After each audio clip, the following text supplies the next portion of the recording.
Hinata was shocked to see Naruto standing over her. He extended his hand and gave her a smile of assurance. From that point, she knew that he wouldn't harm her.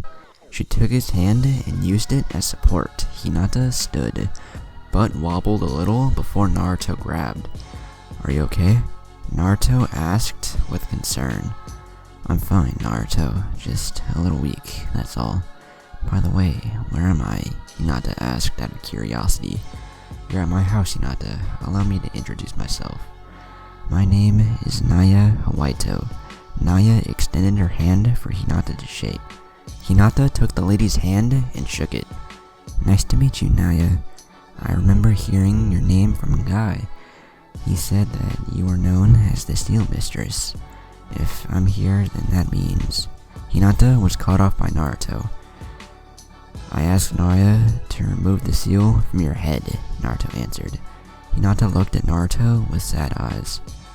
"Naruto, thanks, but I can't let this be done. It would be going against my family. Besides, it's better for everyone this way." Naruto looked at Hinata and shook his head. "Here I thought you were smart, but you're dumber and weaker than I thought." Hinata's eyes went wide. Naruto's words had shocked and hurt her at the same time. The one person she cared for now saw her as everyone else did. She put her head down. I'm sorry, Naruto." Naruto grabbed her and threw her against the wall. This frightened Hinata. He looked deep into her eyes.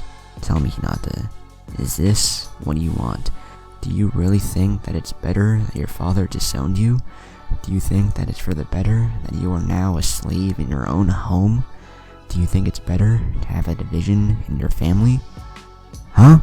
Naruto punched the wall next to Hinata's head. "Tell me, goddammit!" Naruto screamed. Tears started to fall out of Hinata's eyes. She was scared and confused by Naruto's actions. Naruto saw her fear and tears. He immediately let her go, causing her to fall to the floor. He looked away from her, then, in a low tone, he said, "Hinata, you're too nice of a person.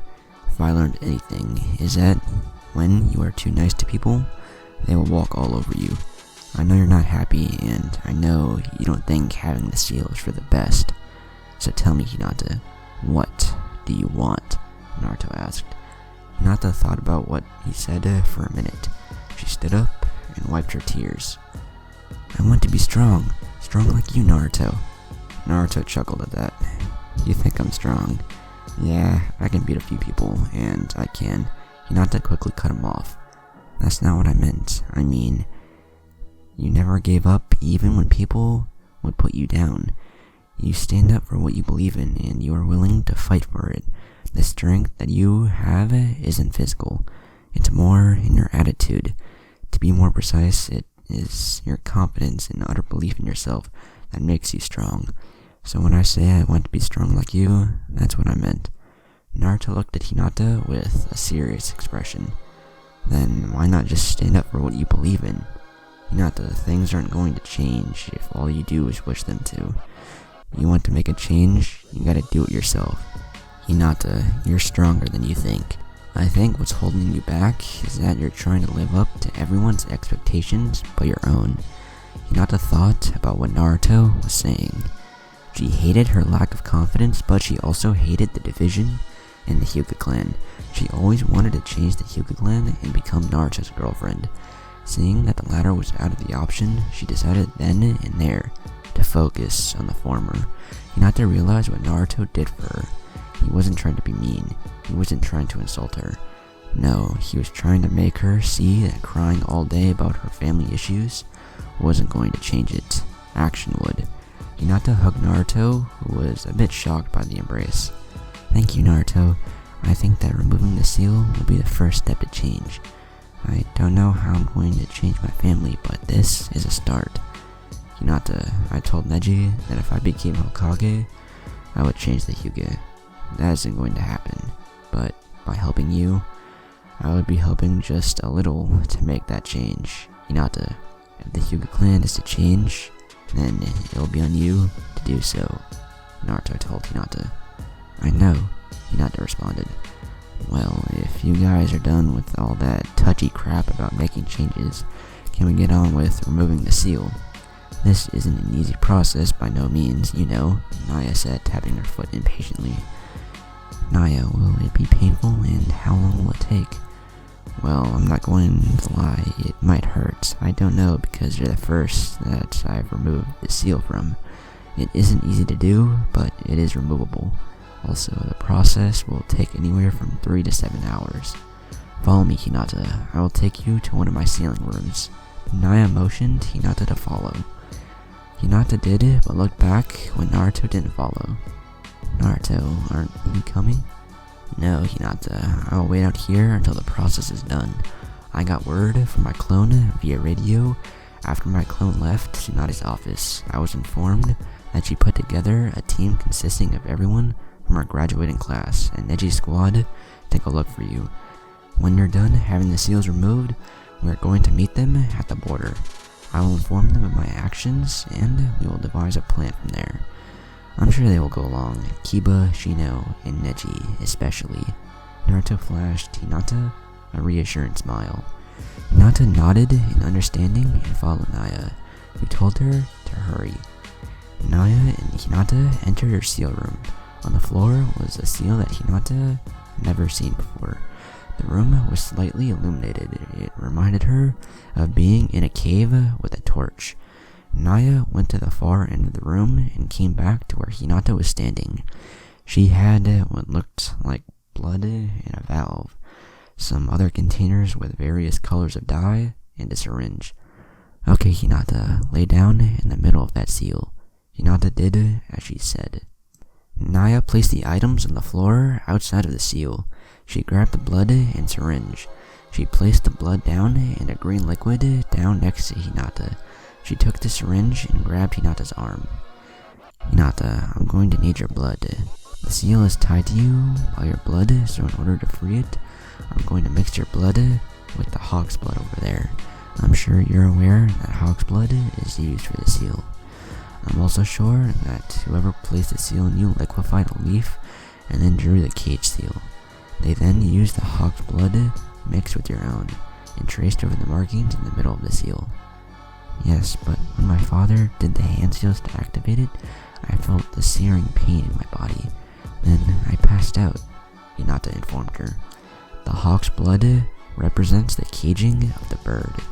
The thing with this seal is that it's connected to your eyes and brain. The seal is a mark of servitude and slavery. I don't know who designed it, but whoever didn't want anyone to know the secrets of removing it. It took me nearly 5 years of studying the cage seal when I was a leaf ninja to figure out how to remove it, Naya informed Hinata. Naya placed a small dab of the liquefied leaf on her index and middle finger. She traced over the seal with the liquefied leaf. Next, she then proceeded to mix Hinata's blood with the hawk's blood. She did the same process with the liquefied leaf that she did with the hawk's blood. Naya stepped out of the seal and drew a mark at the top of the seal. She then walked to the opposite side where Hinata's feet faced and drew another mark. She did this also on the right and left of Hinata. Naya stepped back in the seal and formed numerous hand seals. When she finished, her hand started to glow blue. She then placed her hand on Hinata's head. A flame erupted from Hinata's seal, causing her to scream in pain. Now that the easy part is over, it's time for the hard part. Naya formed a couple more hand seals. When she finished the seal underneath her and Hinata started glowing sky blue. The seal mistress stepped outside of the seal and formed more hand seals. When she finished, she extended her arms lateral. She then dropped down on her knees and touched the marking outside of the seal at the base of Hinata's head. The seal started glowing, then a circular line connected to form around the seal Hinata was under, connecting the markings that she drew. She then sat Indian style and then brought her hands together as if she was praying. Focus, Naya. If you lose control for an instant, you can damage her eyes and or her brain. Damn, I should have gotten some sleep first before doing this. Naya, who was looking at Hinata, smirked. I wonder if that idiot knows that fixing her clan wasn't the only thing she wanted. It's too bad that he already has someone, because those two would make a cute couple. Naya cleared her thoughts and focused on the task at hand. 6 hours and 34 minutes later, Naruto was taking a nap on the couch. Naya walked into the living room. Naruto heard her footsteps and sat up, stretching his arms out. "You've been in there forever. Is everything okay?" "Yes, the removal was a success. I finished the process of removing the seals 10 minutes ago. It took me another 10 minutes to draw and activate the gravity seals I placed in her. She's sleeping right now. She passed out after the removal process due to the pain. She has a scar on her forehead shaped like the seal, but in 2 weeks, it'll seem as if she never had a mark there," she informed Naruto. "That's good. How long will she be out?" Naruto asked. "I don't know. She might be out for an hour or 2 days, Naya replied. "Well, Naruto, I completed my part of the bargain." "Yeah, I know I owe you, right?" Naruto asked. "Yep. However, I don't know what I want right now, but when I figure it out, I'll tell you. You'll have to get it, no questions asked," she replied. "Okay, lead the way to Hinata. I should be heading with her to the Land of Wind's border." Naya led Naruto to where Hinata was. Before he picked her up, Naruto summoned Gamakichi. "Hey Naruto, give me candy if you want me to do something." "I don't have time for that, Gamakichi. I need you to deliver a message to Tsunade and Tsunade only. Got it? She'll give you the candy you want when you get there, okay?" Naruto said to the frog. "Is that all?" the young frog asked. "Yes, that's all," Naruto informed the frog. Naruto tied the scroll on Gamakichi's back. The frog headed out of the room and found his way out of the house. Naruto then picked up Hinata and placed her over his shoulder. "Thanks, Naya. I'll be back to visit when I can." In a poof of smoke, Naruto disappeared. Naya walked out of the room, closing the door behind her. 11 p.m., somewhere in river country. Hinata woke up to see that she was no longer at Naya's place. She looked around and immediately concluded that she was in a hotel. She went to touch the area where the seal was to feel a slight pain, withdrawing her hand quickly. Naruto walked into the room, seeing Hinata up. "Hey, how are you feeling?" "My head hurts a little. Where are we?" Hinata asked. Naruto responded, "We're in river country now. We're actually about 4 hours away from the border. We will leave about 2 or 3 in the morning. There, we will meet up with everyone. I have a plan to cover up your seal being removed." "What is the plan?" Hinata asked. "Well, I sent Gamakichi, my frog summon, to Tsunade. He will inform her of what I did, and when we return, we will rush you to the hospital immediately. We're going to keep you out of the sight of your family for about 2 weeks. Then you will return to the Hyuga compound. If I were you, I would get used to those gravity seals," Naruto stated. "I have seals? No wonder I had to struggle to sit up," Hinata said to herself out loud. "Well, Hinata, this is the seal to activate and deactivate the seals. You can also elevate or lower the seals with the same hand seal. When you want to elevate or lower the gravity, just think of the level you want to lower it or increase it to. Right now, you're on level 1, but you should get used to this level fairly easily," Naruto explained to Hinata. "Oh, okay. Well, Naruto, I'm still kind of sleepy, so I'm gonna go back to sleep. Again, thank you, Naruto. I will not fail you," Hinata said to the man she loved. Naruto looked directly in her eyes. "Don't worry about failing me, Hinata. The only person you can fail is yourself. Get some sleep, okay?" Hinata turned over and went to sleep. Naruto laid back in the recliner chair that he was sitting in and closed his eyes, drifting off into sleep. 7 a.m., the border of the Land of Wind in river country. Sasuke and company arrived at the border. They waited for the Sand siblings as well as the person who kidnapped Hinata. Sakura looked at Neji, who had his Byakugan on. "Neji, do you see anything?" "No, not yet." "Wait, I think I see someone coming," Neji replied. "Really? Can you see who it is?" Tenten asked. "Yes, it's 1, 2, no, 3 people. Looks like Gaara and his family has arrived," Neji informed the group. "This is going to be troublesome. I just can feel it." The Sand Trio started to come into everyone's view. After a few minutes, they approached the group. Gaara was the first to speak. "Why did the Hokage send out all of you?" "Actually, we're on a mission to retrieve Hinata Hyuga. She was kidnapped, and the kidnapper informed us to meet us here," he answered Gaara. I see, she did this so we could help you out just in case something goes wrong, Kankuro stated. Nothing will go wrong, that much I can promise you, Naruto informed Kankuro. Well, if it isn't Naruto Uzumaki. How long has it been, Naruto? Temari asked. It's been about a year when I had Hayami with me, Naruto replied. Yes, it has, so it's true that you're fighting for the leaf. How much are they paying you? Temari asked, with a smile. More than they want to, Naruto replied. Everyone was interrupted by a man appearing in all black, wearing a mask covering his face. He had Hinata on his shoulder. Kiba was about to rush him when Shikamaru's shadow held him back. Attacking the enemy when he has something we want is foolish. You know better, fool, Shikamaru scolded Kiba. He has Hinata. We have to get her back. Come on, Neji, you agree with me, right? Kiba stated. Yes, I agree, but we don't have to worry. Hinata isn't in any harm from what I can tell. The only question is why, Neji stated with a smirk. That's what I'm trying to figure out as well, Shino stated. Shikamaru struggled. It's obvious, but it's too troublesome to explain. Sasuke spoke, looking dead at the man in the mask. Well, Naruto, care to explain?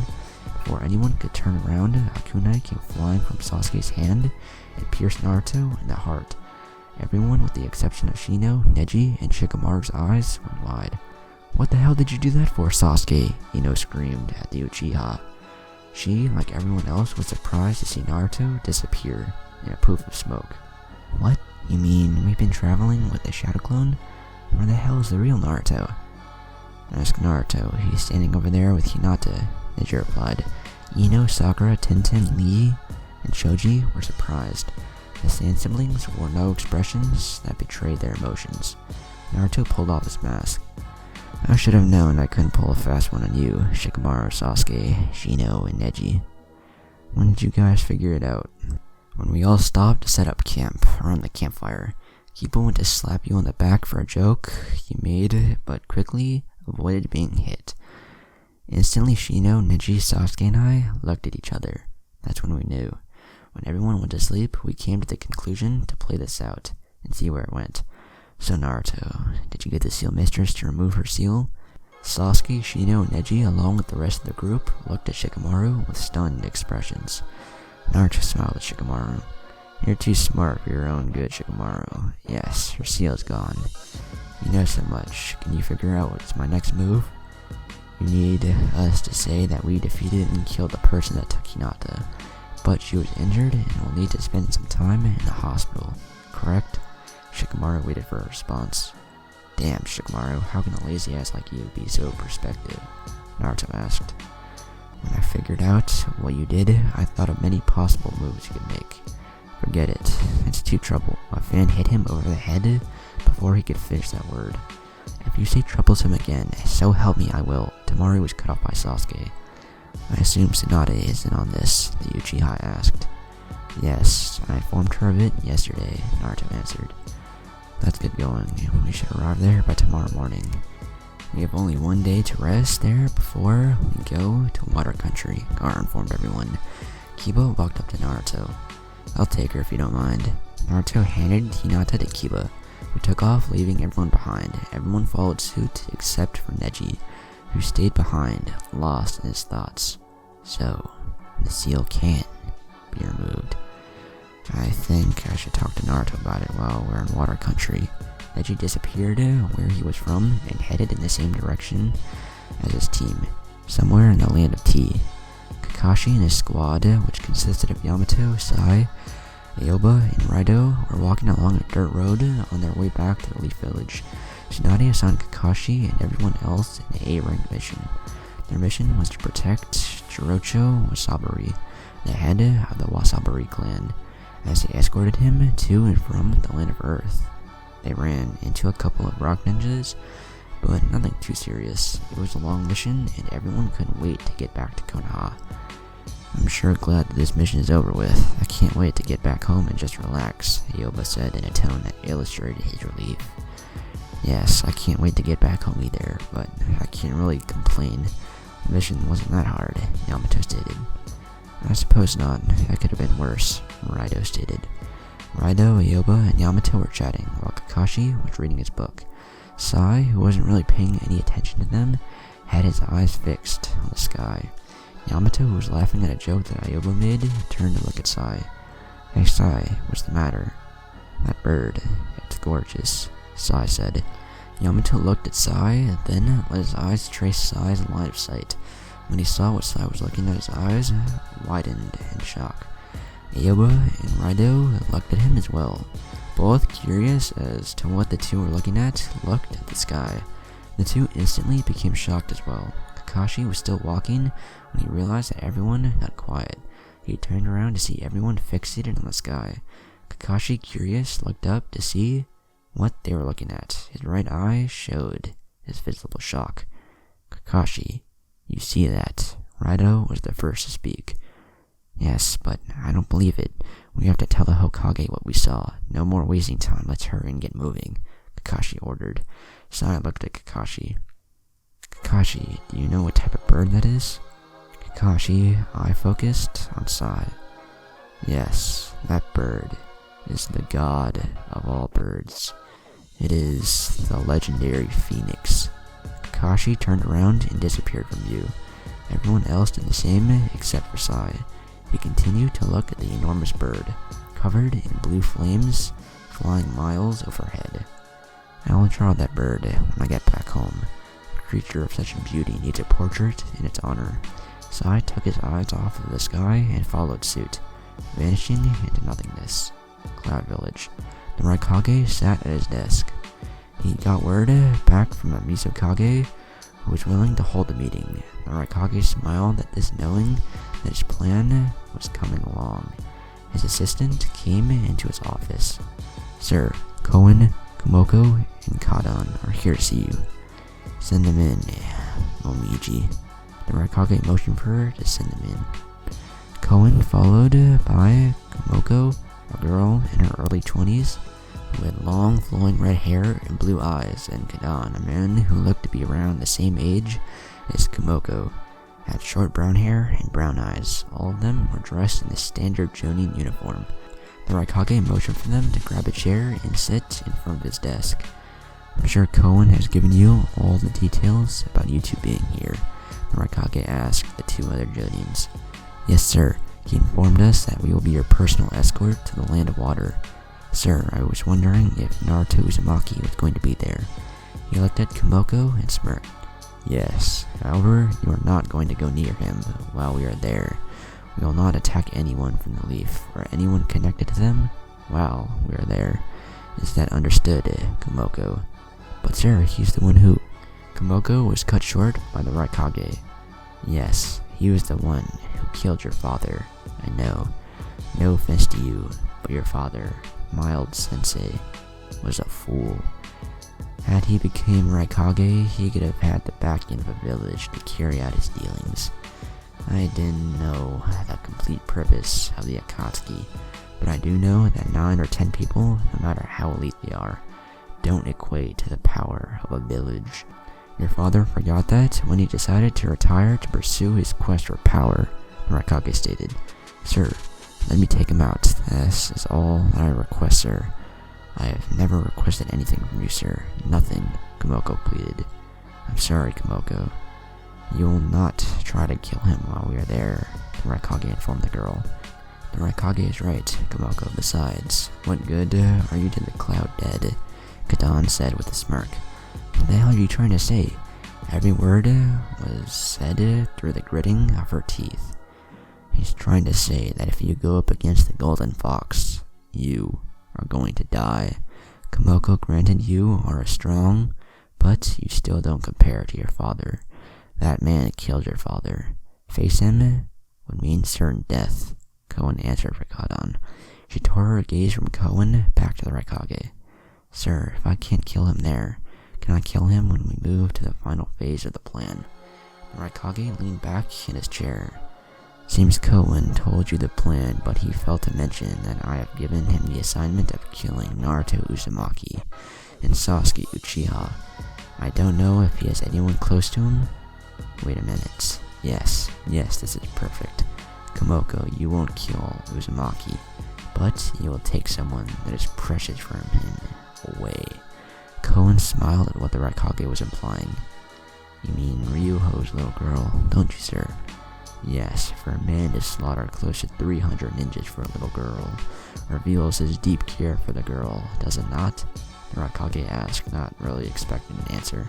Kadan spoke up. Sir, are you forgetting that she is Ryuho's daughter? Getting to her will not be an easy task, sir. Yes, I'm well aware of that. However, if it is something that can be done, it's like you said, this will not be an easy task. That's why it'll take precise planning to make it happen. Once I get Tsunade to hold the Chunin exams in the Leaf, we will prepare a strategy and an elite team. Including us four, we will go to the Land of Sea. If we succeed, Kamoko, I will give you the pleasure of killing the girl and sending her head to Uzumaki, the Raikage stated to the female Jonin. You said, if we succeed. What do you mean by that, sir? I mean, if your coming success is guaranteed, is it not? Kadan questioned. Success isn't guaranteed. This is Ryuho and the Minashu clan. Their sword style rivals my wicked wind style. Remember, Ryuho isn't the only one that knows it. Everyone in that compound does. He might not rival my power, but he might, to some degree. Anyway, we will discuss this in more detail tomorrow. Remember, we leave the day after tomorrow. Raikage reminded the group. Kohen decided to speak. Sir, I was wondering if maybe Kamoko here could confront Uzumaki. I mean, I know he can use Minashu's clan style, but it would be good to see what he is capable of. And not to mention, she would see that she is no match. The Raikage stroked his chin. Okay, Kamoko. I will allow you to do this. I know you're not satisfied with the plan I formulated and would rather kill Uzumaki. But I'm only looking out for the safety of my soldiers. I'm going to need all the manpower I can get if I wish to crush the Leaf. Well, if that is all, you guys are dismissed. Also, if you see Daki and Robo, let those two guys know that they are also coming on this mission as well. I think appearing with my 5 best ninjas will show our village's superiority. They all nodded and then proceeded out of the room. The Raikage leaned back in his chair, counting the days until the meeting in the mist. 9 a.m. Konoha the next day. Naruto and everyone else arrived quickly at the hospital. Naruto, along with everyone else, escorted an unconscious Hinata to the hospital. Tsunade and Shizune, who awaited their return, had them rush Hinata to the ICU wing. After escorting her to the hospital, Naruto along with Sasuke and the Sand Trio left. Tsunade was informed of Naruto's plan. She didn't know why he did it, but she was going to find out when she got him alone. When Tsunade reached the room with Shizune and the medical staff in tow, she informed everyone that she and Shizune alone would be handling this case personally. She also informed them that nobody besides her or Shizune is to enter the room. Tenten, Lee, Shino, Kiba, Neji, and Kurenai were waiting in the meeting room. After an hour or two of waiting, Tsunade, followed by Shizune and Tantan, who were not too far behind, looked at the group. Don't worry, she's just asleep. I checked her for poison and stuff of that nature. Kurenai gave a sigh of relief, while Tenten, Lee, Shino, Kiba, and Neji already knew what she was up to. Kurenai stood from her chair. Lady Hokage, can I go see her now? No, no one is to go see her but Shizune. Is that understood? You'll see her when she is fully recovered, the Hokage stated with a tone of finality. Kurenai nodded in understanding. The silence was broken when they heard a voice. I heard that my pathetic excuse of a daughter was retrieved. Where is she? I wish to see her. Kiba looked at Hiyashi with a look of hate. You won't go near her. All you're going to do is berate her and tell her how worthless she is. I won't let you do that. Hiyashi, who was standing next to Hanabi, looked at Kiba and smirked. Dogs should stay in their place. That was Kiba needed before throwing himself at Hiyashi. Kiba went to swing, but Lee interfered and blocked his path. Kiba, still with his eyes focused on Hiyashi. What the hell are you doing, Lee? Get out of my way so I can beat his ass. I'm sorry, Kiba, but you wouldn't stand a chance against Lord Hiyashi. He isn't the head of the Hyuga for nothing, you know. Besides, this isn't the place. We are here to give our support to Hinata, not to start a fight, Lee said in hopes it would calm Kiba down. Kiba let out a grunt and then walked away. Lee went back to sit next to Tenten.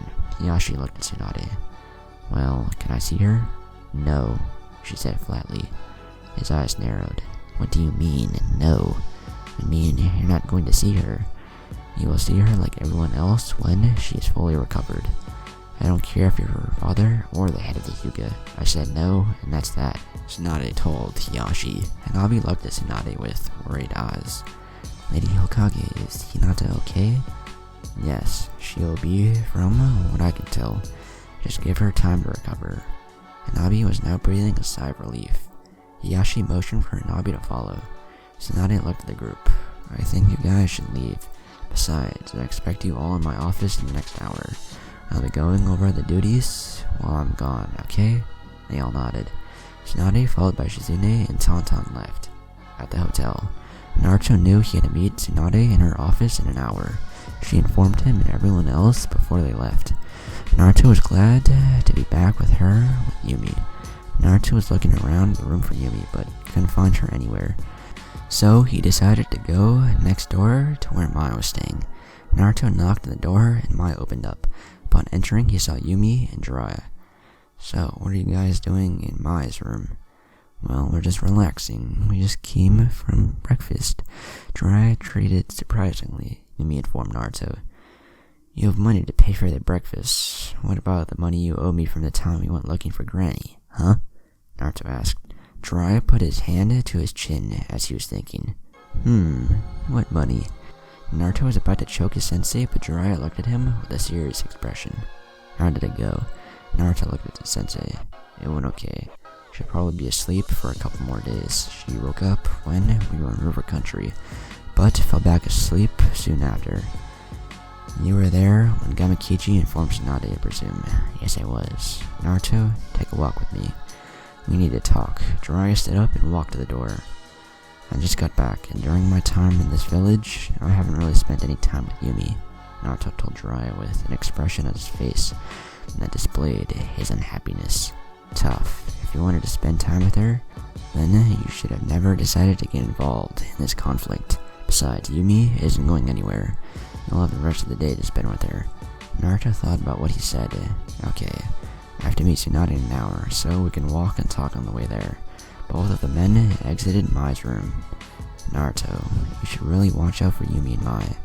When I took them to lunch, I saw the looks they got from the villagers that know about the QB inside of you.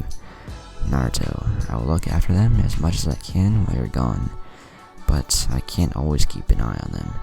I have other matters to tend to. I thought I should let you know. Naruto absorbed every word. I'm aware that some idiot will try something while I'm gone. Don't worry, Purple Sage. I'll figure out what to do. Thanks for informing me. Naruto and Jiraiya walked in silence. Jiraiya glanced at Naruto. Should I tell him now? No, it isn't the right time. I'll tell him when he gets back from his mission. Yes, me and Tsunade will sit down and tell him. He's old enough and strong enough now to ward off the enemies you may have made. Arashi. We will tell him soon. He deserves to know. Naruto and Jiraiya arrived at the building. Jiraiya looked at Naruto. We have at least another 45 minutes. What's the rush?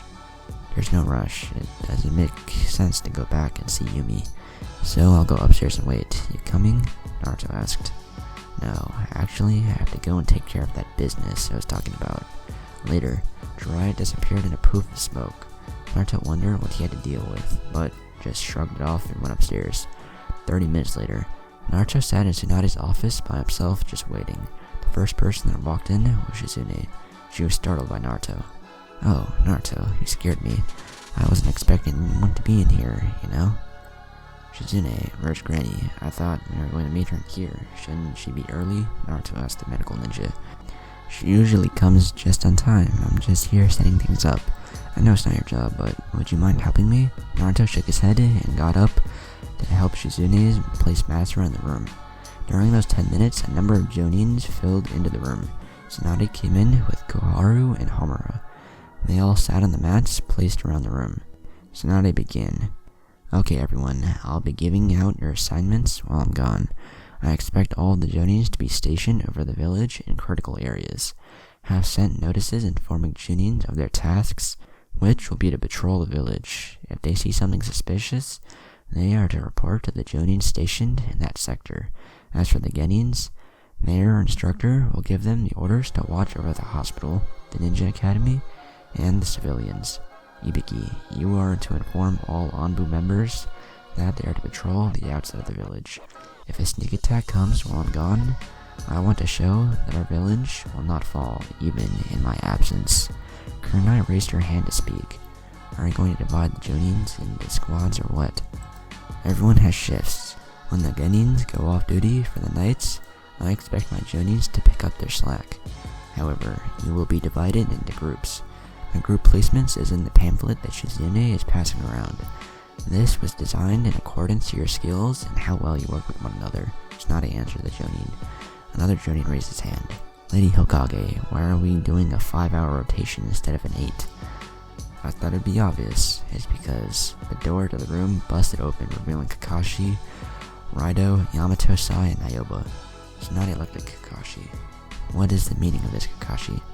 Lady Tsunade, you're never going to guess what we saw in our mission, Kakashi said. I don't have time for this now, Kakashi. You're interrupting a very important... It was a phoenix. Tsunade, Shizune, Kunai, Guy, Asuma, and just about all of the Jonins who are old enough to remember the Third Great Shinobi War went wide-eyed. The older Jonin started whispering to themselves. Koharu spoke. Quiet. Everyone went into a deep silence. She focused on Kakashi. Are you sure it was a phoenix, Kakashi? Yes, I'm 100% sure. Sasuke looked at Kakashi. What's the big deal about seeing a phoenix? Kakashi looked at Sasuke. A phoenix is not common. The only way to see a phoenix is if someone has the contract, Tsunade concluded, turning everyone's attention to her. A phoenix contract? How come I've never heard of it? Naruto asked. It's a rare contract. The phoenix contract and the dragon contract are the two summoning contracts of legend. Their contracts are greater than the snake, the toad, the slug, and the monkey contracts. It is said that they are equal in power, but to get either one of these contracts, one has to go through certain trials. But first, you must find the caves to their layers in order to go through the trials. Like the snake contract that Sasuke and Anko have, the holders of these contracts are also granted swords. These swords, like the Kusanagi, is a part of the 4 swords of legend. There's the Dragon's Fang, the Phoenix Claw, Grass Cutter, and Heaven's Blade. Naruto, I'm sure you've seen the Heaven's Blade. Yes, but Ryuho Sensei never uses it, Naruto informed Tsunade. A Jonin raised her hand. So that means Anko has the Grass Cutter, right? Anko answered. No, I don't. Sasuke does. Even though I had the contract before him, Nanda is the one that decides who is fit to wield the Grass Cutter, and he chose Sasuke because he is stronger. Kunai stood up. Kakashi, did you by any chance see someone riding the phoenix? Kunai asked with hope in her eyes. No, Kakashi answered. Kunai ran out of the room. Asuma was about to go after her when Kakashi placed a hand on his shoulder and just shook his head. Tsunade stood up. Everyone has their assignments. This meeting is done. Tsunade hurried out of the office and headed to her personal office. Shizune, with soft eyes, looked at Tsunade, while Tauntaun was in her arms. Tauntaun looked up to Shizune. Wait. Shizune looked down at Tauntaun and back at where the exit Tsunade left through. I know, but I think she should be alone right now. Come on, Tauntaun. Let's look for Kunai, okay? Asuma walked up to Shizune. I'll go with you. Kakashi walked up next to her too. Well, seeing as I don't have anything better to do, I guess I'll help you look for her as well. In the Hokage's office, Tsunade was sitting in her chair, looking at her pictures. She looked at the picture that her, Naruto, Jiraiya, and Shizune took on their way back to the leaf. She then looked at the one with her, Jiraiya, Orochimaru, and the third. Good times, she thought. Then, the next picture she looked at was when she was younger, with her brother, Nawaki. The next picture she came up with was her, Don, a 4-year-old Shizune, and a boy about the same age, with black spiky hair that stopped at his cheek. Think of Gundam's Wing hero Yui hairstyle. His eyes bared a strong resemblance of hers. Tsunade closed her eyes. Tears slid down her cheeks, hitting the picture. Somewhere in the village, Naruto was curious about Tsunade and Kurenai's actions. He knew that Kakashi, Shizune, or Asuma knew something, so he decided to follow them. Kakashi stopped. Naruto, if you want something, you can just come and ask. You don't need to stalk around. Naruto appeared in front of Kakashi. Something's up. What is that I missed? Kakashi looked at Asuma, who looked away. He then looked at Shizune, who looked at the ground. Kakashi turned his head back to Naruto. It's complicated, Naruto. I think Shizune and Asuma can tell the story better than I can. Naruto looked at Shizune. Shizune, what's going on? Why did Granny seem sad, and why did Kurenai run out of the meeting? Well, Naruto, you remember the story I told you about how Tsunade's brother and my uncle were killed because of the necklace? Well, those two were the only ones that she lost that necklace, Shizune explained. Naruto looked at her, slightly confused. What do you mean? Weren't the only people that she lost the necklace? Who was the other person? Her son. Timer on Naruto stopped when he heard what Shizune said.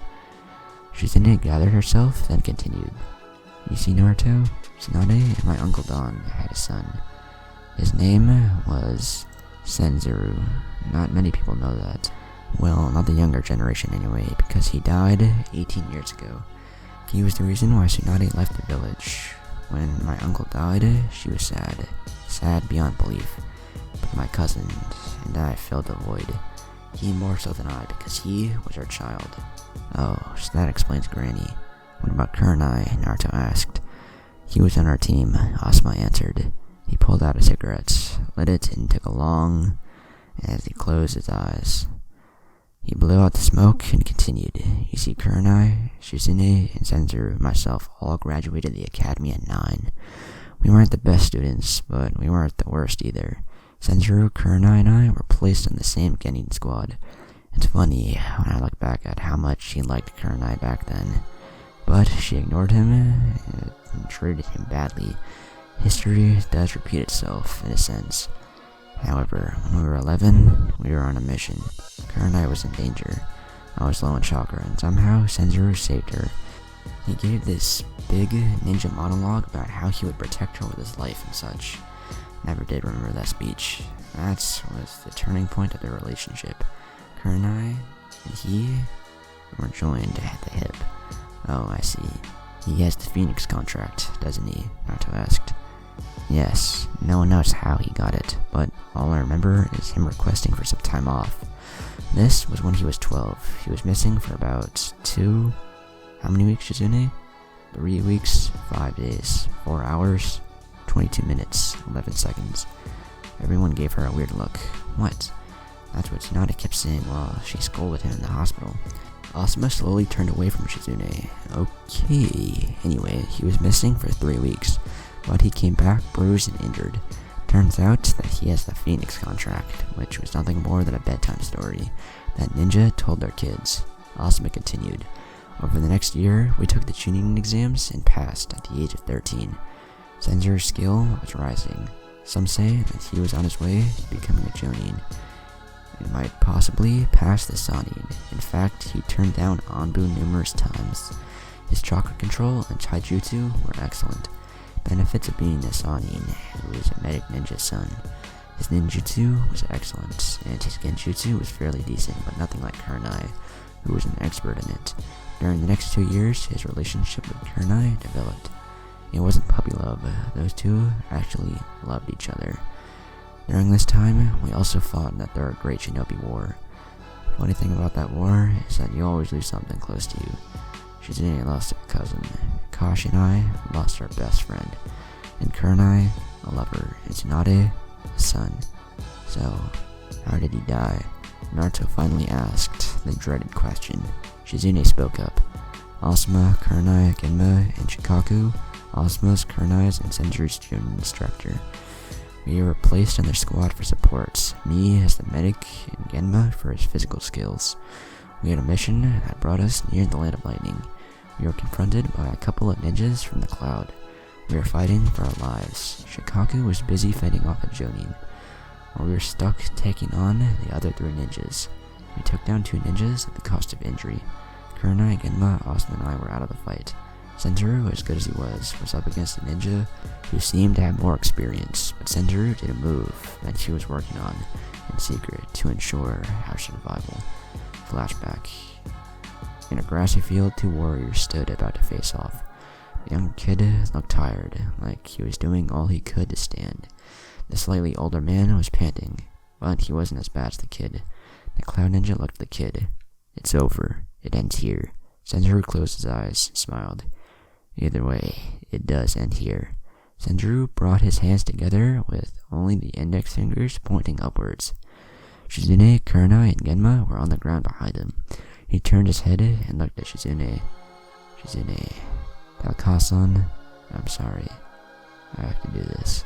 Asuma, take care of Kurenai for me. Kurenai, I want you to know that I'm doing this for you. Remember that I swore to protect you. Well, that's what I'm going to do. Goodbye, everyone." Sendaru disappeared from sight and was in the air. The cloud ninja looked up to see the boy in front, high above him, was glowing white. The light was shining so bright, it looked like an angel who came down from the heavens. Before the cloud ninja could react, the kanji of death appeared on his chest. Sendaru, who had his eyes closed throughout the whole process, opened them suddenly. He then shouted, "Angel of Death!" Everything in the immediate area was covered by a blinding white light. The light died down after 5 minutes. It took everyone a while to see clearly. Kurenai, despite the pain in her legs, stood up. "Sendaru! Sendaru! Sendaru!"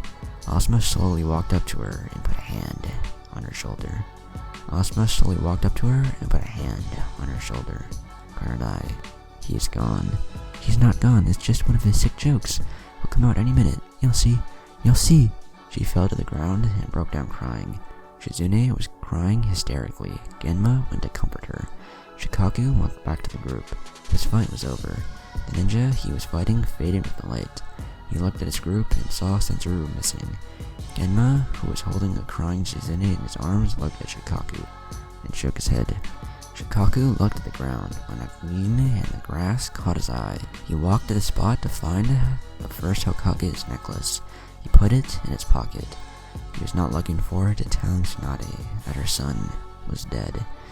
He didn't tell the team to come on.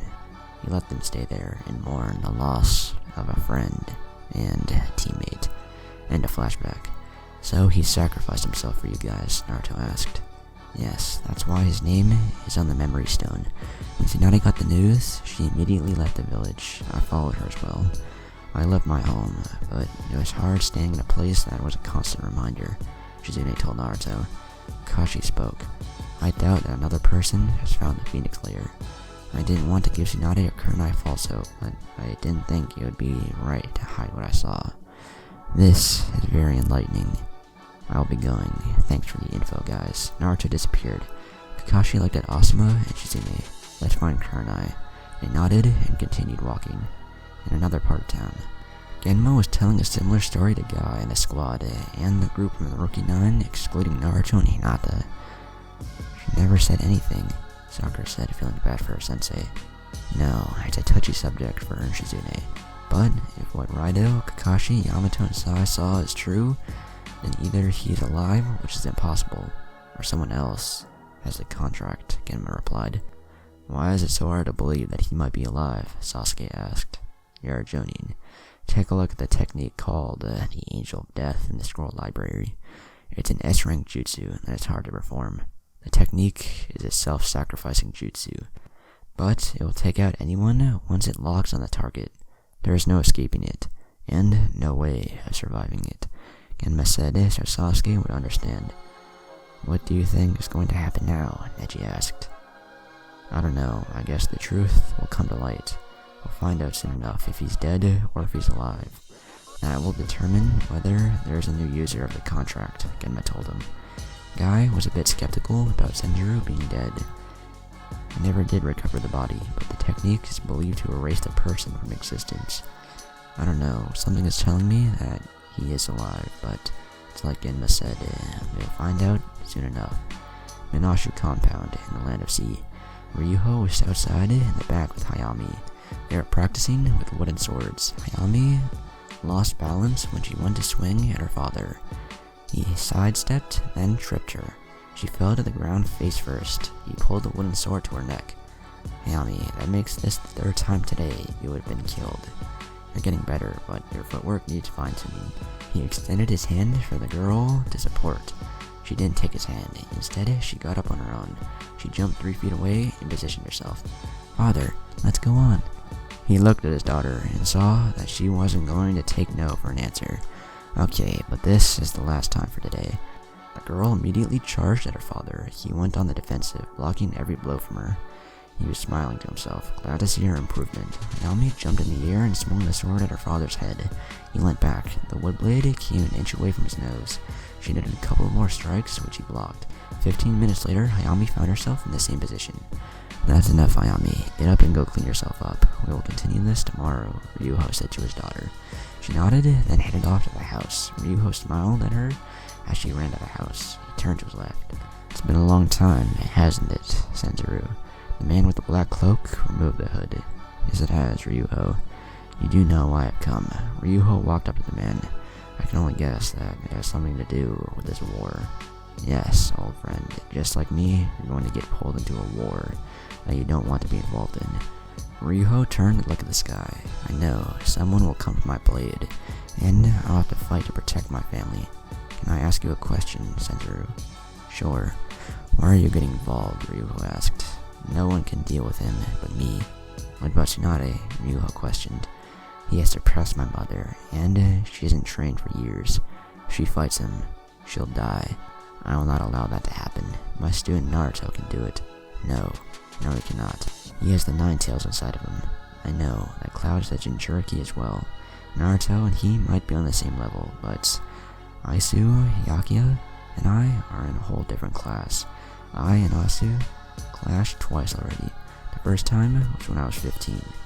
And last time was about 8 years ago. We both walked away from that battle, but injured. I think you should know that he is the inheritor of the Wicked Wind style, and rivals my divine wrath and your heavenly sword. To top it all off, he has the dragon contract, which makes him the wielder of the dragon's fang.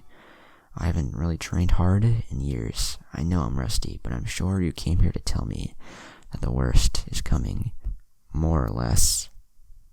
He's using this war to draw me out. He wants to kill me. With me dead, there will be no one that can rival his power.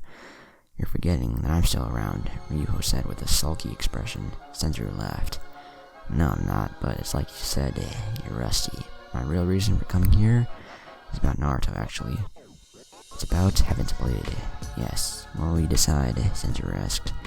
He will have to go through the trials. I will send word to him, because he will need it soon.